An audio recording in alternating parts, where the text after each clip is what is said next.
So this is the first Sunday we've come together after that incredible journey of Lent and Holy Weeks. Weeks hallmarked by solemn, thoughtful observance, a deep reverence for God's saving grace, and the climatic celebration of the resurrection. Morning. Morning. Can't you just mention the Sunday school? Natasha's in. Oh, Sunday school. Natasha, hi. Children for Sunday school. I don't see any. Are there some? There are some children for Sunday school. If you can go out to Natasha. Oh, there we go. We do have several. I suppose school holidays is over, isn't it? The government schools and the four-term ISASA schools are still on holiday. But there we go. That gets started up again. That's great. So what we witness this year, as we do every year, is that magnificent redeeming act of Christ, welcoming anew in each of our lives. And it's wonderful to think that for almost 2 millennia, we have marked this holy time, from the apostles right through to us today. But it's fair to say that the pomp, the ceremony, the bells, the celebrations, the colour sometimes overshadow the deep significance of this time in one respect. For Easter, if we think about it, is not an occasion. It's not a time, and so often we think of that as an occasion. It's something in our calendar that we marked out. What it really is this new awakening, a new call, a new attitude, a new relationship, a period of time that heralds a significant change in people that must continue forward. Something that is dynamic, something always at work, something not stale, not static.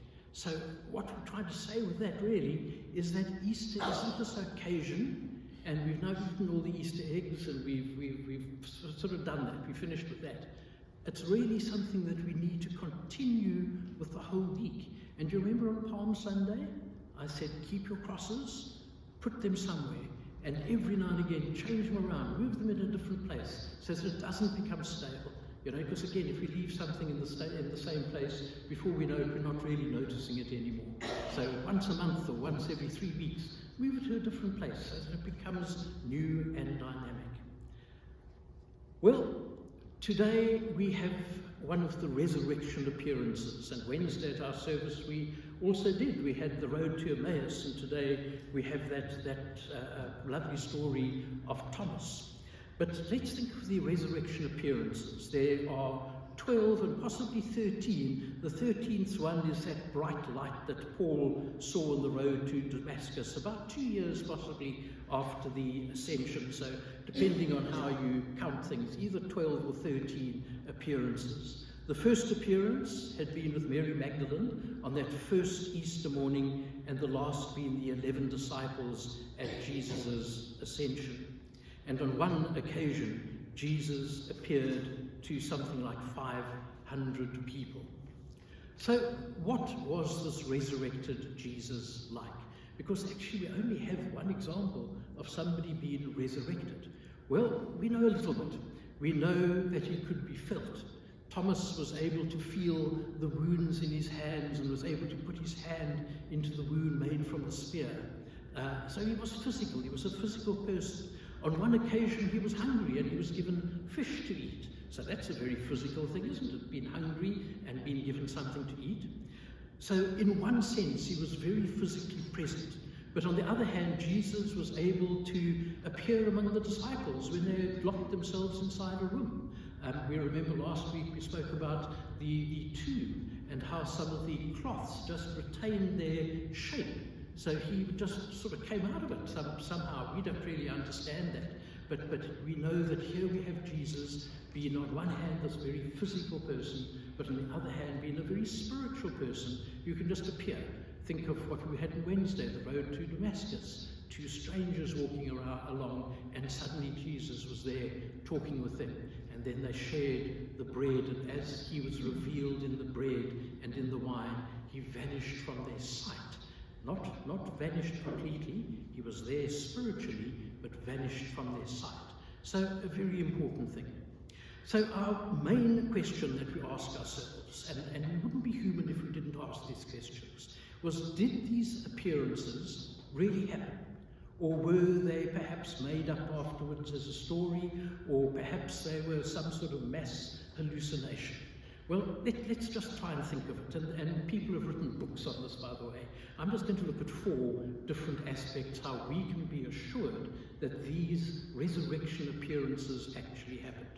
The first one is that these appearances are recorded in all 4 Gospels, by Luke as well in the book of Acts, and by Paul in the letter to the Corinthians. So there are several authors who've actually spoken about it. The second is that it wasn't a one-time event, but it was witnessed by many over a 40-day period. And the third is that Jesus' appearances were very physical, unlike the appearance to Paul on the road to Damascus, where it was just this bright light and a voice. Jesus could be physically felt, and he ate fish, very human characteristics. And the last one, always interesting. I always find it interesting to go beyond the Christian writers and see what some of the non-Christian writers have had to say. And there were several non-Christian writers at the time. My favorite is Josephus, who was a 1st century writer, and he was a Jewish writer. So he was never a Christian, and yet he wrote on several occasions about Jesus. And this is what he said in one of those. This is from Josephus, written in the 1st century. So at this time, there was a wise man who was called Jesus, and his conduct was good, and he was known to be virtuous. And many people from among the Jews and the other nations became his disciples.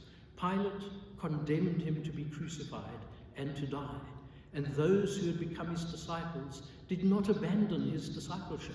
They reported that he had appeared to them 3 days after his crucifixion and that he was alive. Accordingly, he was perhaps the Messiah, concerning whom the prophets have recounted wonders. So there's a Jewish leader suggesting, well, maybe this was the Messiah. Maybe this is the long-awaited Messiah. So those are always interesting things to look at. So what can be found from these appearances? Well, actually quite a lot. But again, just to simplify, we see that Jesus' post-resurrection appearances, in other words, how did the people feel about it at the time? Well, in one way, it was actually quite embarrassing. Why embarrassing? Because it was first seen by women. Now remember, it was a very male-orientated society at the time, and if Jesus was resurrected, surely he would have appeared to a man. That makes sense, doesn't it? And yet, Jesus appeared to women first of all. That would have been a bit of a, well, that's a bit of an uncomfortable thing for the people of the day. Not uncomfortable for us today, but then. Second, it transformed skeptics into believers. And our story today has got Thomas, a skeptic turning into believer. What about Paul on the road to Damascus? A skeptic, in fact, a non-believer altogether, turning into a believer. Third, it was not a one-time event, but witnessed by many over the course of 40 days. And fourth, was publicly seen by multiple people, which dispels any rumors of hallucinations, especially that one occasion with 500 people. One can understand 1 or 2 or 3 having some sort of hallucination, but to have 500 people, that sounds a bit much. And the last one, the appearances allow those who are weak to become strong in their faith that Jesus has risen. And we think particularly of Peter and the other disciples cowering in this room, terrified that at any second the door would be broken down and the Roman soldiers would come screaming in and they'd all be arrested and taken out and possibly crucified themselves. So these appearances had a great impact. I believe that Jesus possibly appeared to many others during that period. We only know about the appearances that were recorded in scriptures, but the chances are there were other appearances that simply weren't recorded. The fact that Jesus appeared after his resurrection, as he did, verifies that Jesus had indeed defeated death. And this is something that we should not only celebrate for the 40 days of Easter, but celebrate for all 365 366 this year, days in every single year, something that again should be ongoing, not an occasion that we just say, okay, that's done. We should be celebrating this each and every day. Listen what John said in verse 21 to 23. Jesus said to them again, peace be with you. As the Father has sent me, so I send you. When he had said this, he breathed on them and said to them, receive the Holy Spirit. If you forgive the sins of any, they are forgiven them. If you retain the sins of any, they are retained. Remember in our collect, it spoke about mission? Well, there's Jesus sending people out. Matthew did it at the end of his gospel. Here John has got it at the end of the gospel. As the Father sent me, so I'm sending you.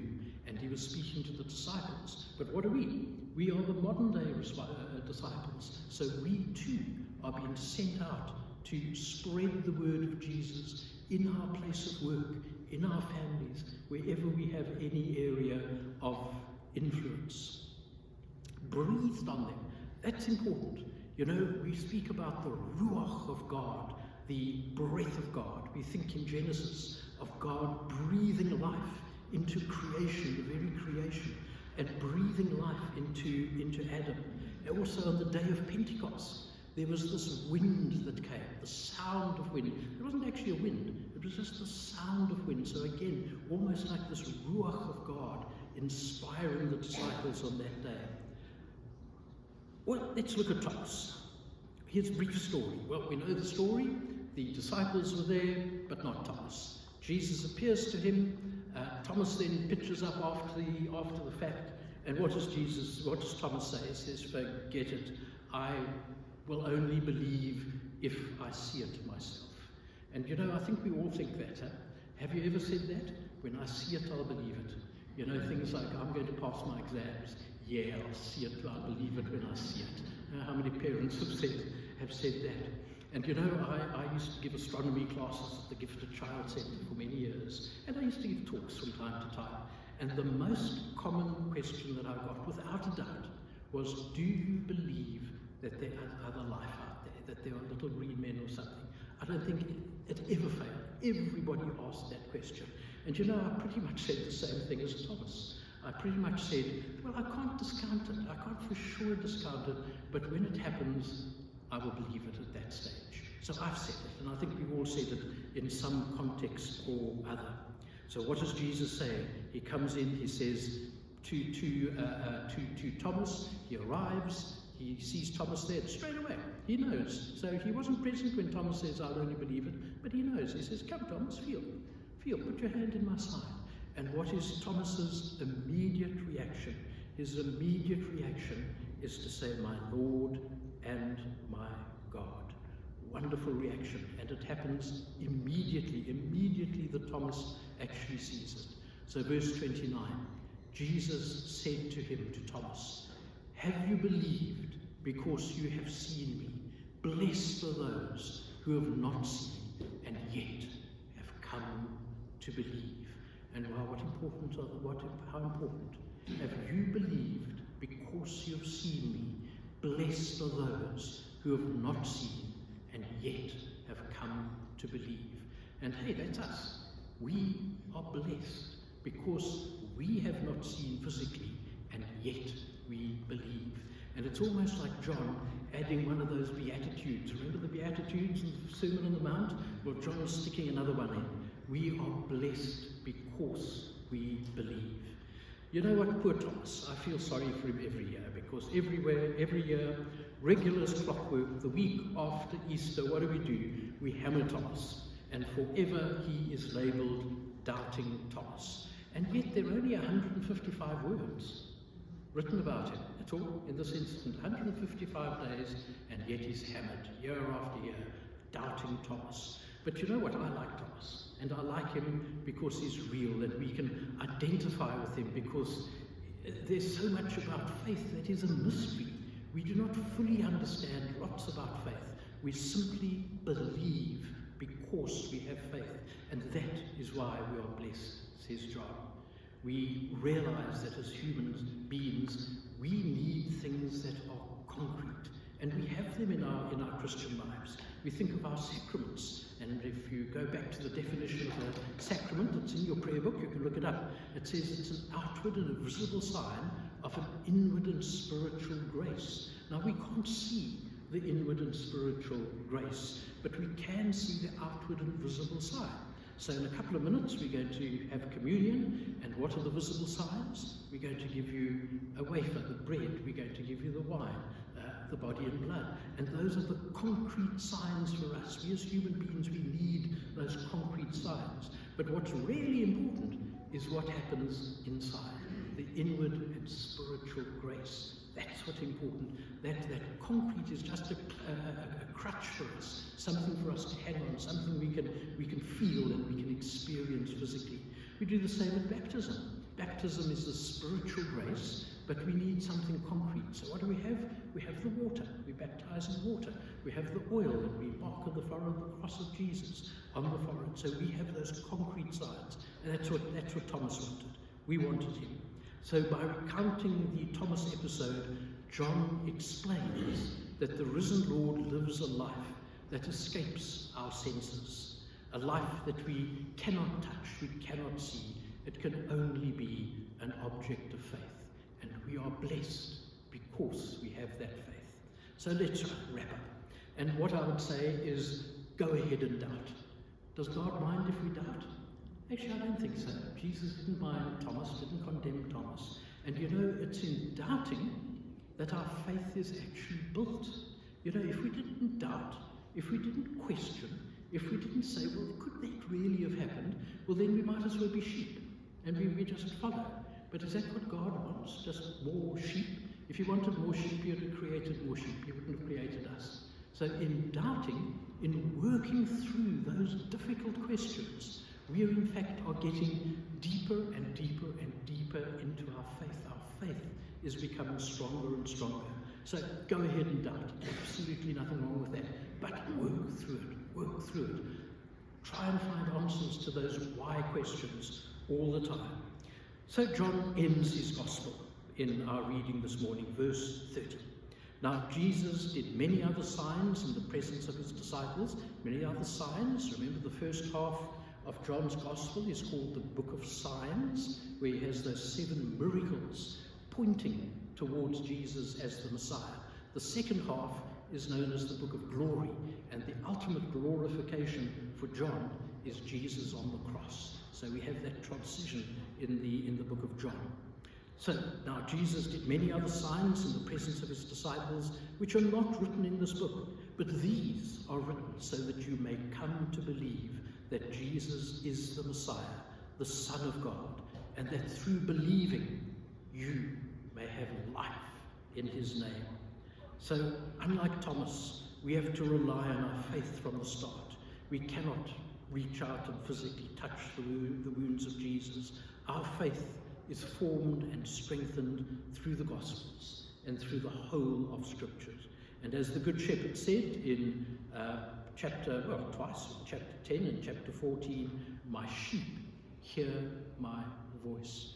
Even though we might be far away, my sheep hear my voice. So the voice of the shepherds rings out throughout the Gospels, and his voice is enough for the sheep. So what can I say to wrap up? Well, I can say a couple of words. I can say, because we believe, we are blessed. Because we believe, we are blessed.